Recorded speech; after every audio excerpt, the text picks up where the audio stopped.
ప్రహ్లాదుని విష్ణుభక్తి మార్గము నుండి మరల్చడములో సఫలీకృతులయ్యారా? ప్రహ్లాదోపాఖ్యానము భాగవత పద్యములు 15వ భాగము. మహారాజు ఎదుట తమకు తలవంపులు తెచ్చాడన్న కోపముతో గురువులు ఈ ప్రహ్లాదుడు హిరణ్యకశిప మహారాజుకు శత్రువు కాని కొడుకు కాడు, రాక్షస కులము అనే చందనవనములో ఈ దురాత్ముడు ముళ్ళ చెట్టులా జనించాడు. ఎప్పుడూ రాక్షస కులనాశకుడైన విష్ణువును నుతిస్తాడు. వీడిని కఠినంగా దండిస్తేనే తప్ప చదువుల వైపు దృష్టి మళ్ళదు. వీడిని పట్టుకొని బాగా దండించండి అని హిరణ్యకశిపుడితో, ఓ రాక్షసేంద్ర విను, దయచేసి మాపై ఆగ్రహించకు, మీ పాదాల మీద ఆన. ఇక మీదట ఈ బాలుని గట్టిగా కోప్పడి దండించి ఎలాగైనా సరే బాగా చదివిస్తాం, మా నైపుణ్యం చూపిస్తాం అని పలికారు. తరువాత కథా వివరణమును ఇప్పుడు తెలుసుకుందాము. ఈ విధముగా పలికి గురువులైన చండామార్కుల వారు రాజకుమారుడైన ప్రహ్లాదుని వివిధ రకములుగా భయపెడుతూ రాజభవనము నుండి ఒక ఏకాంత ప్రదేశమునకు తీసుకుని వెళ్ళి ఇతర రాక్షస బాలురతోడి సాంగత్యము లేకుండా చేసి భార్గవనందనుడతనికి మార్గము చెడకుండ పెక్కుమారులు నిత్సల్వర్గత్రితయము చెప్పిన నర్గళమగు మతి విశేషమర నరేంద్ర. అతనికి అసుర సంప్రదాయముననుసరించి తమ సర్వశక్తులను ఒడ్డి ధర్మశాస్త్రము, అర్థశాస్త్రము, కామశాస్త్రము అనే త్రిత్రయములతో పాటు అనేక ఇతరమైన విద్యలను కూడా బోధించారు.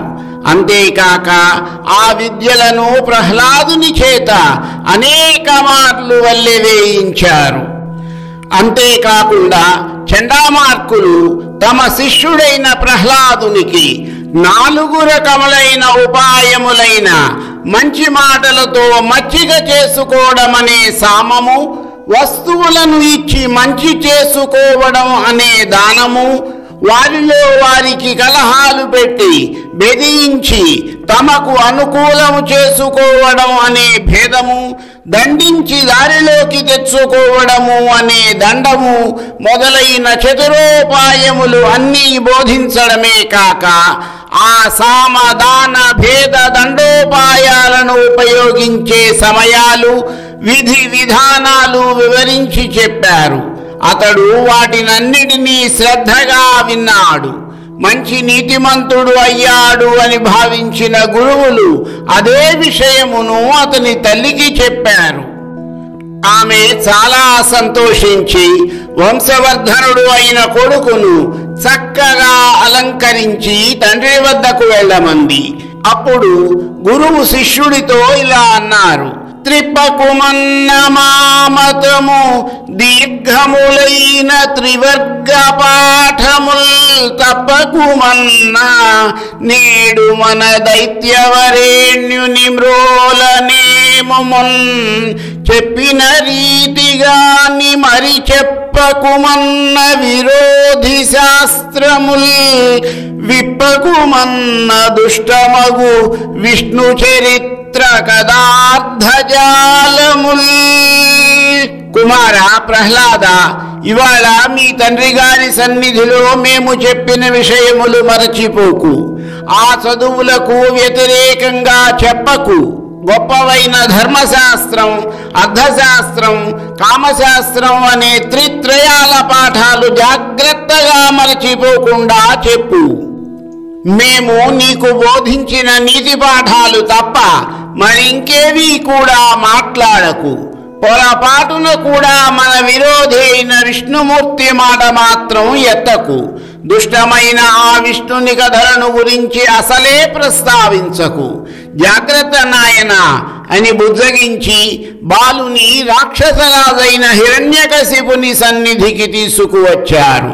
అడుగడుగునకు మాధవాను చింతన సుధా మాధుర్యమున మేను మరచువాని అంభోజ గర్భాదులభ్యసింపగలేని హరిభక్తి పుంభావమైన వాని మాతృగర్భముదొచ్చి మన్నది మొదలుగా చిత్తమచ్యుతు మీద చేర్చువాని అంకించి తనలోన అఖిల ప్రపంచంబు శ్రీ విష్ణుమయమని చెలగువాని వినయ కారుణ్య బుద్ధి వివేక లక్షణాది గుణముల కాటపట్టైన వాని శిష్యుబుధలోక సంభావ్యుజీరి గురుడు ముందరికి ద్రొబ్బి తండ్రికి మృక్కుమనుచు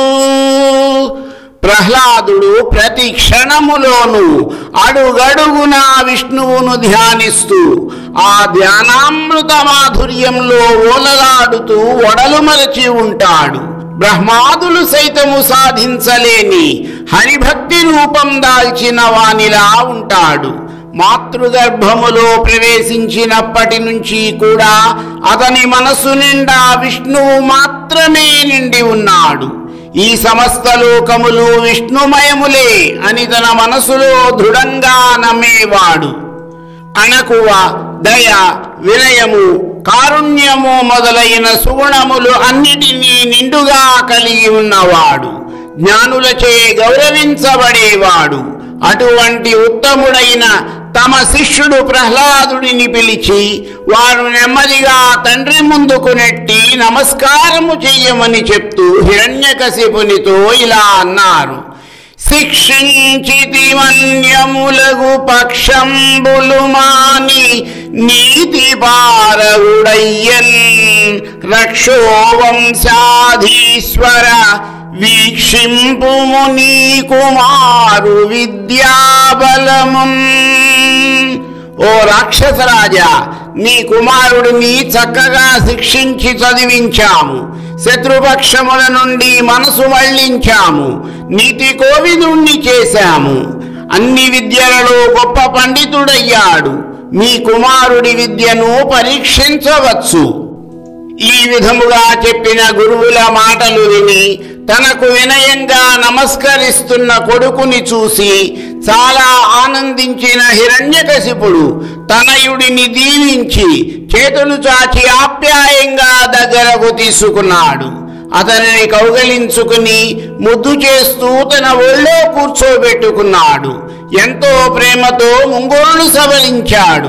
గడ్డం పొడిగి పుచ్చుకుని ముద్దులాడాడు. అమితమైన పుత్ర ప్రేమతో కన్నుల వెంట ఆనంద బాష్పాలు రాలినాయి.